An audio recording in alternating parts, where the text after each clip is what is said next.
c'est un homme très connu. Il est d'abord économiste, il est chevronné. Il a aussi été Premier ministre sous Ali Bongo lors de son premier septennat. C'était de février 2012 à janvier 2014. Donc, il a été Premier ministre pendant deux ans.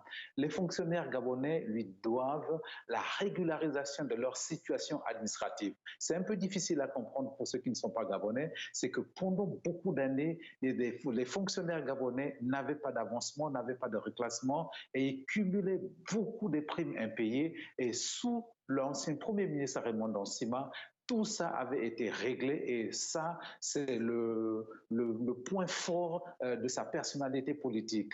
Ensuite, en tant qu'économiste, il a redressé plusieurs entreprises d'État qui étaient presque en faillite et les Gabonais le lui doivent. Alors donc, le président de la transition, Brice Clotaire Oligui-Nguema, a fait appel à son expérience politique et économique pour remettre le Gabon au travail.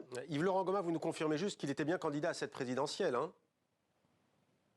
Ah oui, oui, oui, il était candidat à l'élection présidentielle du 26 août dernier, mais il n'était pas arrivé jusqu'à la fin parce que vous vous souvenez qu'à la dernière minute, la plateforme Alternance 2023 à laquelle il était membre avait désigné un candidat unique qui était le professeur Albert Onosa. Et donc, parmi les candidats qui avaient désisté, il y avait bien Raymond Dansima. Merci beaucoup Yves-Laurent Goma en direct de Libreville pour TV5 Monde pour ces précisions.